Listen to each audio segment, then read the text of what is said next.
The establishment, the elite, the top 1%. While these have become buzzwords in modern discourse, there's a lot to unpack. The curtain is being drawn back on this iron grip that big business has over US politics, and the world watches in horror at the consequences. Right now, it's perfectly legal to buy political influence in America. As Australians, we like to think that our issues are far removed from America's, but in actual fact, we're heading in the same direction. The concentration of power in Australia has become so overwhelming that large companies can break the law without punishment, steal tens of millions of dollars from taxpayers, and even get rid of our elected prime ministers. This is largely due to corporate lobbying.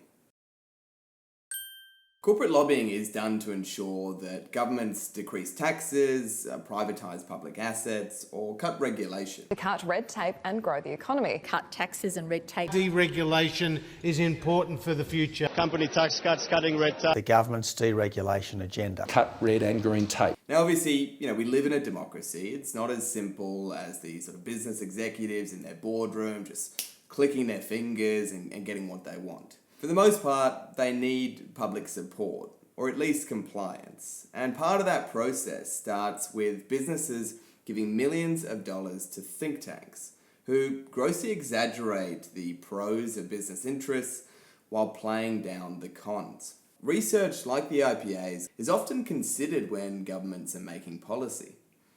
As a distinguished fellow of the Institute of Public Affairs, Ensuring that the IPA is at the forefront of national debate. Delivered by a competent government. And goes on to be regularly used as a source in news. John Roscombe, my good mate, from the head of the Institute of Public Affairs. Executive Director of the Institute of Public Affairs. Institute of Public Affairs. And friends of the Institute of Public Affairs. The use of major media groups has effectively become weaponised to eliminate any political threats, including prime ministers. That was the case for Kevin Rudd. He wanted to increase the taxes on mining, of which most of the profits were just being scuttled overseas. So feeling threatened, the mining sector spent $22 million on a PR blitz, destroying Rudd's popularity.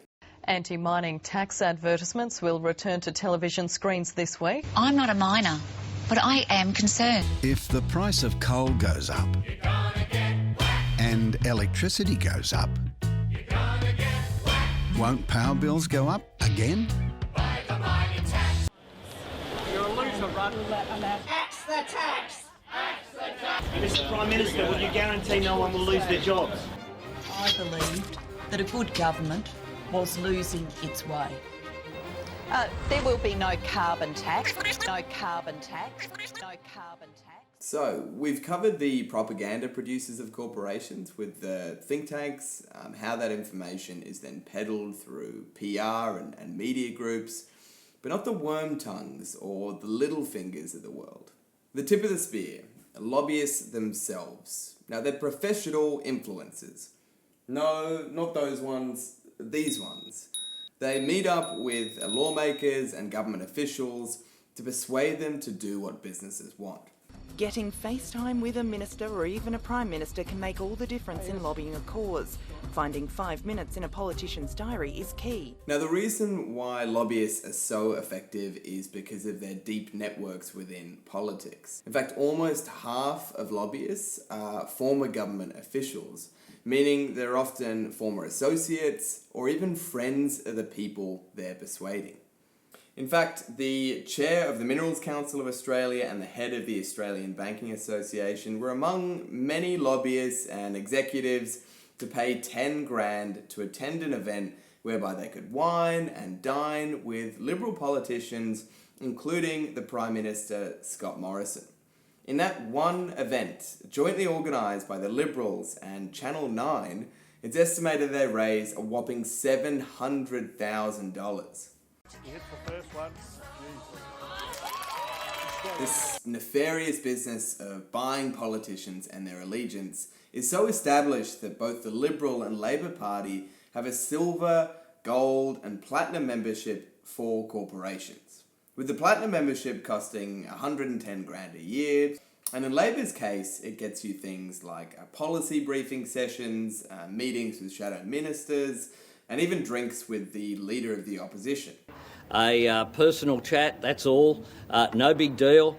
Hold the front page. Albo likes a beer after work. Was one beer, a beer, had a beer. Having a single beer. Do you want to have a beer? It was one beer, took 10 minutes, big deal. I should mention, while both parties do receive huge amounts of this dirty money, the Liberals, they have their hand in the cookie jar significantly more, raising $123 million in 2019, almost double that of the Labor Party. To make matters worse, most of this income is undisclosed. We don't know where it comes from. I have always believed in miracles.